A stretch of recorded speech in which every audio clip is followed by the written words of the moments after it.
Hey guys, so for today's Fueling Friday, we're going to be talking all about building vegan and vegetarian meals. So the key when you're building meals like this is to make sure that they have all the components that I've talked about before. So you want to make sure it has a healthy source of protein, of carbohydrates, of fats, and then of color, so fruits or vegetables.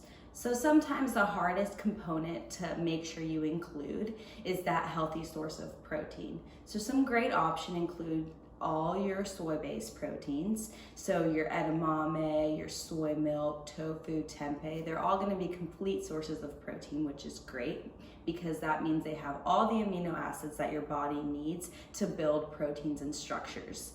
Also, things like quinoa. Quinoa is another complete source of protein. And then your legumes, so your beans, your lentils, your chickpeas. And then things like seeds, like hemp seeds and chia seeds are also going to be really great sources of protein. So you just want to be intentional about including those things in your meals. And the great thing is a lot of those things are also going to be sources of carbohydrates. So your complex carbs like your legumes or your quinoa are going to be great sources of carbohydrates. So you're getting a 2-for-1 deal there. And then you can include all kinds of different healthy sources of fat and color. So for today, we're actually going to be using quinoa and we're going to be using black beans. So they will provide both our protein and our carbohydrates in our meal. But we're going to go ahead and get started because it's going to require a little bit more cooking this time. Okay, so for today's recipe, we're actually going to be making a taco salad. So first we're going to need 1 cup of quinoa. So this is raw quinoa, and what we'll do is combine it with 2 cups of water and then 2 tablespoons of taco seasoning and let it cook down.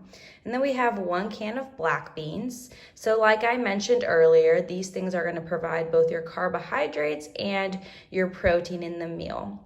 And then I have these little guacamole packs. So what I like about these is that they're made with avocado, which is a really great healthy source of fat. And they've already been made, so it's got lots of flavor and you don't need to prepare anything in advance.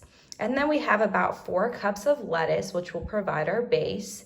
We have about 1/4 of a cup of pico de gallo. You could always exclude this or replace it with salsa if you're not a fan of that, but it's just gonna provide more color and some more flavor in the dish. Then we have some lime to add some more flavor. And then finally, we have 1/4 cup of plain Greek yogurt. So obviously, if you're vegan, you can exclude this, but what it's gonna serve for is to replace sour cream in our dish. So it kind of has a pretty similar tart flavor, and it's gonna provide a little bit of extra protein as well. So I always like to include it to top off the salad.